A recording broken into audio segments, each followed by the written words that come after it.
Right now, we're looking at the Week 12 Players of the Week. For the NFC, you got Justin Fields, 3 passing touchdowns. Did throw 3 picks and take 5 sacks, but also had a big run for 56 yards that equaled another touchdown. Defense Saints, 8 tackles and 3 picks. He's around the ball constantly, always making big plays for that team. That's the guy he uses often, and he's usually in the right place at the right time.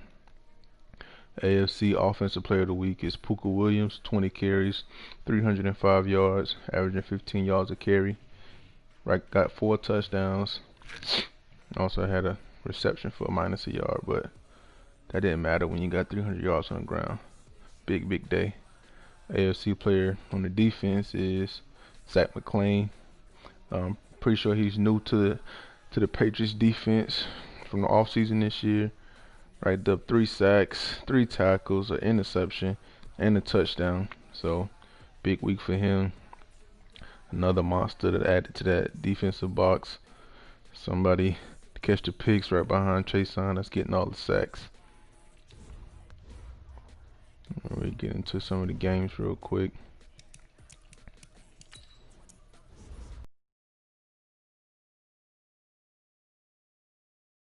Texans and Bengals have already played. Bengals got a shutout, 54-0. We got the Colts and Titans divisional matchup coming up whenever, sometime today or tomorrow.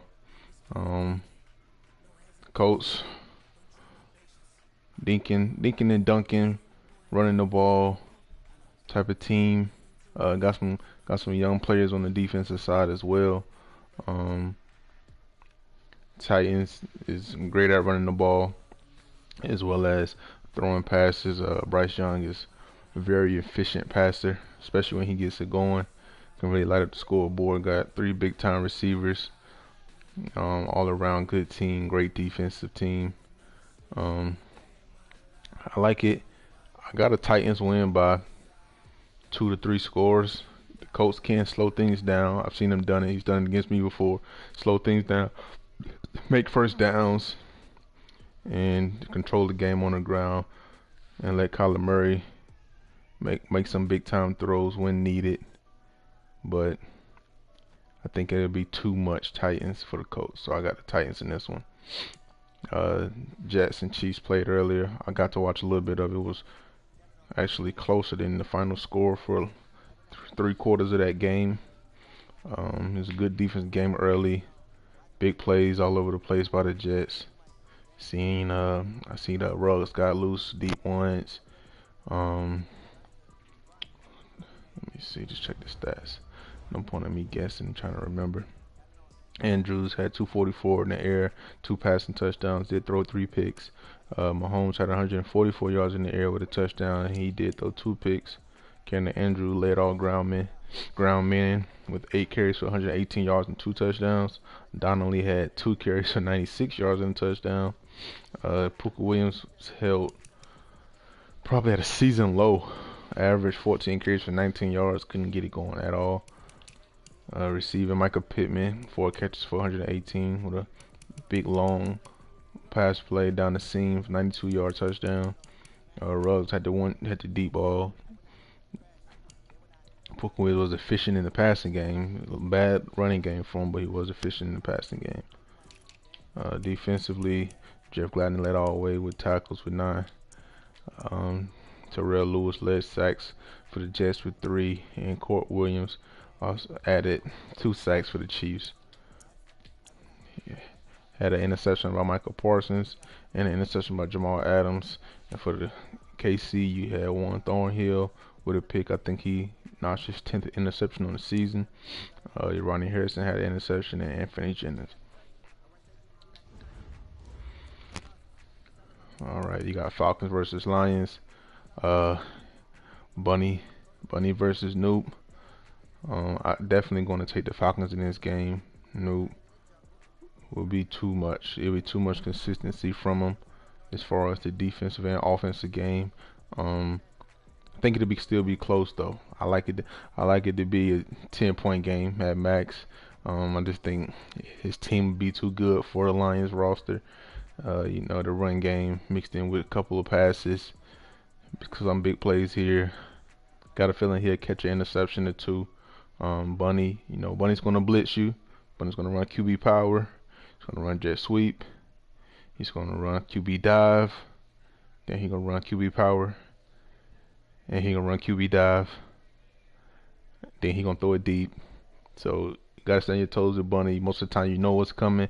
You just gotta stop it. Quarterback, Milroe is definitely a great impact at quarterback running the ball. You just gotta sit there and make him throw it, and hopefully he misses his target and those you would pick. But I don't think Bunny will have enough roster wise to stick around with the Falcons. There we go. You got Eagles versus Redskins. NFC East, always a dogfight. Every game between those teams is always a dogfight. Especially like between like these two. This is definitely a toss. So Eagles definitely playing good ball this year. I think they have 2 losses, maybe 3. I think it maybe 3 loss team. Playing some of their best ball. Defensively, I haven't watched them much play offense this year, but defensively, I've seen the stats. Linebackers are catching picks. You still have Fletcher Cox, so when he's on the field, better double team him. Old man gets sacks. The old man is very high in production. Redskins user definitely been playing well. He always plays well. Has big wins. Plays a lot of teams closely. Like I said, in this division, you never know who's going to win. Like I said, I like the Redskins offense. He definitely has a nice balance to his offense, and he has some good defensive players that can definitely make plays. So it's definitely, I take that as a 1 possession game. I got the Eagles by 4 points. You got Raiders, Dolphins, two run heavy teams right here. Raiders pretty much built the offensive line and defense, pretty much a whole team in the off season. Had a great off season as far as just picking up players out of free agency, draft guys, turn this into a team that can win, that can beat anybody on the right day, any given Sunday. I like him. I like his run game as well. I like Dolphins' run game as well. Dolphins sprinkle a little more passing than the Raiders will. Dolphins also has a good defensive scheme and some young guys that can run around on that defense. Going to pick the Dolphins in this game by 2 scores. Got Browns, Ravens, AFC North. You got 2 guys that always ran the ball well, make plays on defense. Two very different defensive users. Browns has been throwing the ball a lot more this year, and I think the Ravens has tried to throw a little more this year as well. But they're both still great running teams. And if all else fails, they can run the ball well and they can run it against anybody. Both have 2 top running backs in the AFC. I'm going to choose the Ravens in the close one. I think if the Browns is going to throw the ball, I think the Ravens will make a little bit more plays on the defensive side that will allow him to win the game. Got the Ravens. Jags, Steelers, computer game. Steelers win. We got Cowboys, 49ers. I want to say this is the uncle nephew game right here. So end of the day, Uncle Dwayne got to make sure he win this game. When nephew gonna talk to him, he gonna talk to him greasy. I know he ain't trying to have that. So I got the Cowboys. I actually will pick the Cowboys to win this game. If he keeps the turnovers down on offense, I've definitely seen him light up the scoreboard in certain moments to where he can hit you with a quick strike. You never know when Waddle's going to catch you. He got some big time receivers. He got a big time running game that can catch you at any moment and make a big play.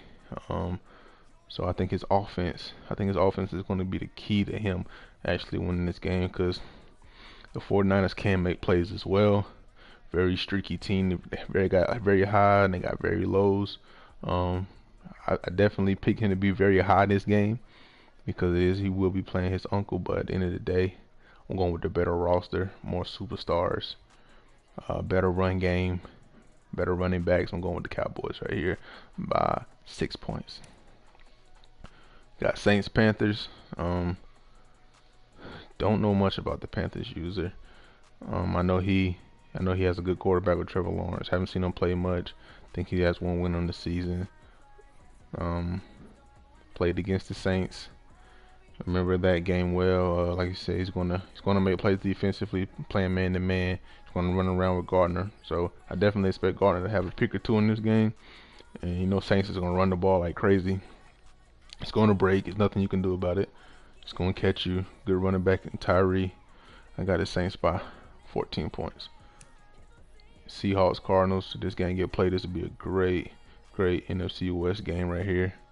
Another one of those divisions that anybody can beat anybody except the Rams. They can't beat the Rams, but these two would be a great game. Two guys who are definitely wild card guys consistently. Cards will run the ball. He will run the ball a lot. I know he's had success running the ball against the Seahawks specifically.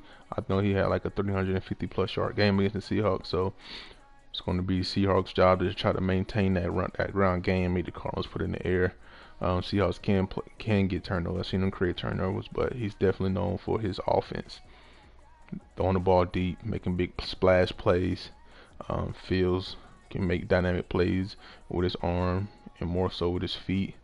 So this definitely be a great game right here. I expect a lot of points in this game, a lot of points, a lot of yards.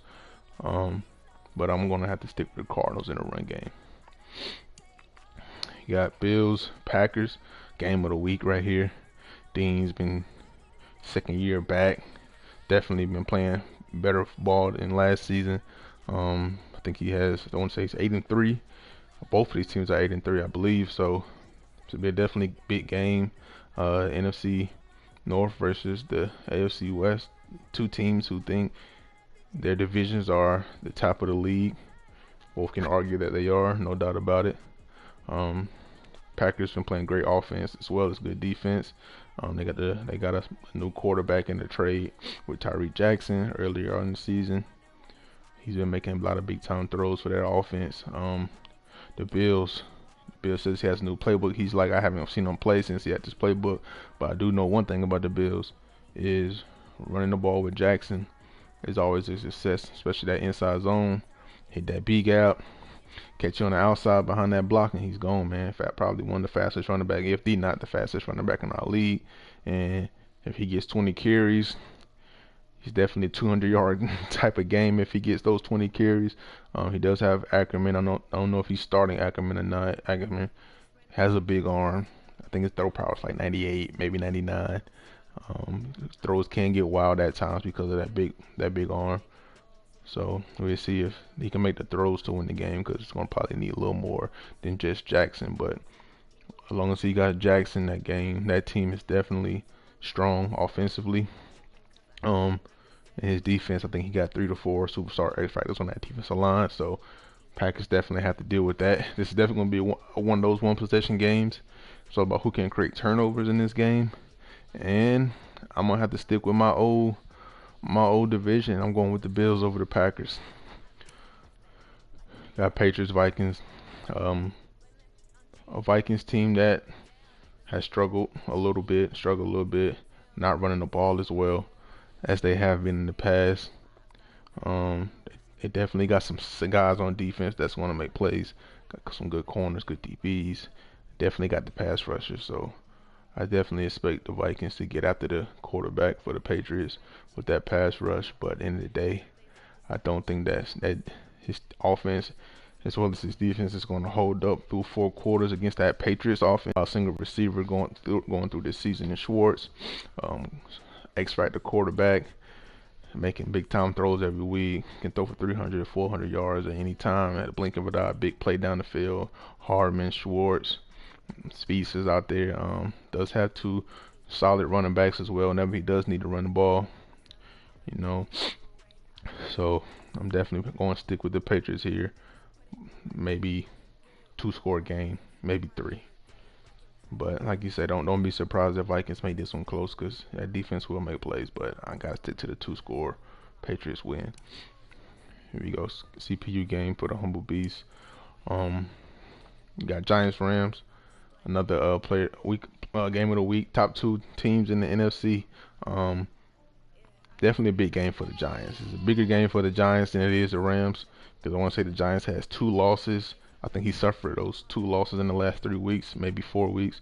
But it's a bigger game for him because I want to say he's 8-2 or 9-2, whatever it is. And if he loses this game, he's ties with the Eagles if they win their game this week. And that's like 2 division teams with the same record fighting for that. I think I want to say, I could be wrong, fighting for that bye week, that second bye week. Giants has the players, especially offensively, has the quarterback, has the running back.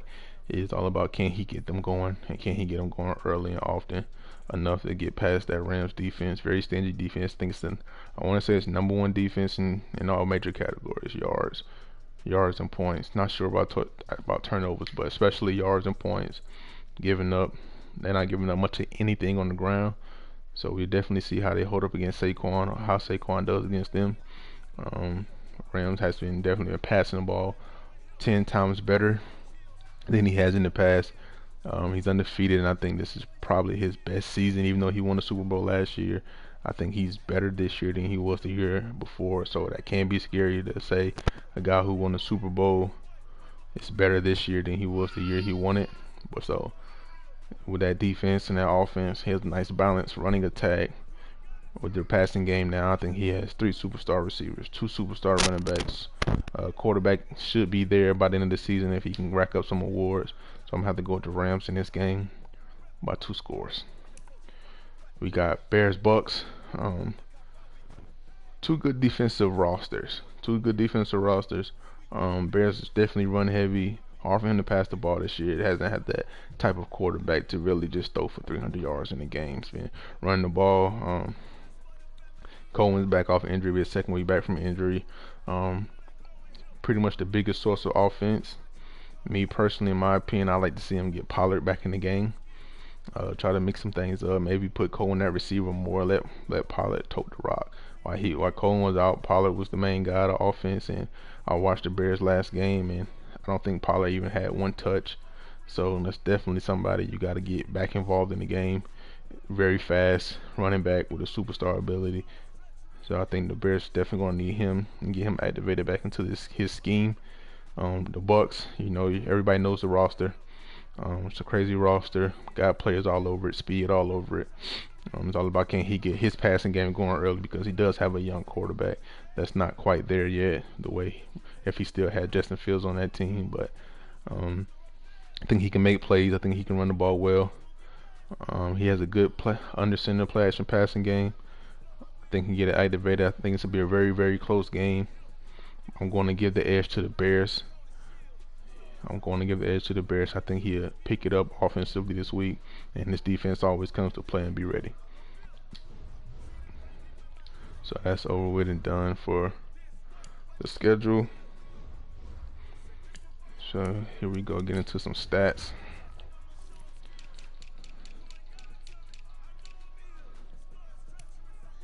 Here we go. You got some stats going. Your league leader in passing yards right now is Jamie Newman with 3,800 yards. I'm sure this will change because the Patriots have not played yet, and the Bengals already have played, so that will definitely change. And Jacob Eason will be back at the top. So those 2 guys right there are battling to see who finished the season with more yards. Costello was the 3rd, and Tua was the 4th. The most touchdowns is Jamie Newman with 56, followed by Jacob Eason with 37. It's KJ Costello with 27, Bryce Young with 26. League leader in interceptions is Sam Ehlinger with 34, followed by Jordan Love with 33. Your rushing leader is Will Shipley for the Bengals right now with 1,800 yards, followed closely behind Colin Hill with 7. As far as the rushing leader goes, you have Pooka Williams falling in 3rd place with 1,500 yards. Your touchdown leader in this season is Tony Pollard, 18 touchdowns. Like I said, he didn't even play last week much, if any. So I'd like to see him get right back into it and finish what he started for that Bears team while Cohen was out. Like I said, he was the workhorse. I'd like to see him get baback involved. Followed by Pooka Williams with 17, and Colin Hill and Detervius Whitlow with 14. Your receiving yards leader for the league would be, come on, Anthony Schwartz with 16. Like I said, Moore has already played this game, and he still can catch him. So Schwartz will definitely probably take another 150 to 200 yard lead in that area right there. Your reception leader is Moore with 89, followed by Schwartz with 72, and Kevin Almodovar with 61. The touchdown leader is Moore as well with 36, followed by Schwartz with 22, and Kevin Almodovar again with 14, and Jamar Chase with 14. Average yard to catch leader, no, average game is Moore. It's Schwartz, I apologize. Your defensive tackle leader on the year is Owen Pappoe, 84 tackles, followed by Crouch with 79, and Jerome Baker and Brandon Smith with 75. Your tackle for loss leader is Tremaine Evans with 19, followed by Blake Cashman with 18, and Montez Sweat with 17. Your sack leaders are two Bengals at the top of the list with 27 sacks by Khalil Mullins and 26 sacks by Adonis House, followed by Chase Simon. Expect him to have some sacks this game. Definitely probably be a 3-4 sack game for him. He has 20. Terrell Lewis with 16. Your interception leader is Denzel Ward. Pick up mid-season for the Bengals. I want to say he has 14 interceptions since joining the Bengals team. We got Crouch right here. Like I said, that's the guy the Eagles is using as his big time linebacker. Definitely running all over the field. 13 picks, and Juan Thornhill with 10, and Keyshawn Abbott with 10. Your defensive touchdown leader is Darion Kendrick with 3, Crosswell with 3, and Crouch with 3. And you also have your forced fumble leader is Keanu Neal with 7 forced fumbles, Darwin James with 5 forced fumbles, and Owen Pappoe with 5. So, and you can tell, I'll tell you right now, all three of these guys are guys that have the enforcer superstar trait. So, when you're running towards them, go ahead and get down, cover the ball, do what you got to do to not get hit stick. Alright, get into some of the yearly awards to be the last thing we do. Your MVP race is led by Bengals Jamie Newman, followed by Camden Andrews of the Jets and Pooka Williams of the Chiefs. AFC Offensive Player of the Year is led by Jamie Newman of the Bengals, Elijah Moore of the Bengals, Camden Andrews of the Jets. Your Defensive Player of the Year is Khalil Mullins, followed by Bengals Denzel Ward, another Bengal, Adonis House. Offensive Rookies for Jets is Chase McMillan, followed by Andrew Madison of the Jags and Anton Bakersville of the Colts. Defensive Rookie is Tobias Ridley, Isaac Triplett, and Arsenio Faulkner. Quarterback leader is Jamie Newman. Running back leader is Pooka Williams. Receiver leader is Elijah Moore, close race with Anthony Schwartz. You got Jonah Williams for offense, Adonis House, followed by Chase Simon, close race for the defensive line. Outside linebacker, Khalil Mullins, followed by Terrell Lewis and Jacoby McLean. Your best DB is Denzel Ward, followed by Juan Thornhill and Conley. For the NFC, you got Colin Hills leading the race for Offensive Player of the Week, followed by Tony Pollard, Offensive Player. And you got Chris Tyree, young running back. Defensive players, Quavarius Crouch, Lorenzo Carter, Chauncey Gardner-Johnson, Jermichael Stork, offensive rookie, Jaleel Ramsey, and Roosevelt Isaac. Defensive rookie is Keyshawn Abbott, Xavier Eubanks, and Corey Murray. For defensive rookie, you got best quarterback, KJ Costello, Colin Hills, the best running back, Kevin Almodovar, best receiver, Jamari Saylor, O-line, Marcus Davenport for the defensive line, Quavarius Crouch for the linebacker, and Keyshawn Abbott for DB. And your kicker, Will Lutz. That'll wrap it up, guys, for these predictions right here. Good luck to your games. Get them in. Have fun. Remember to stream if you have to stream.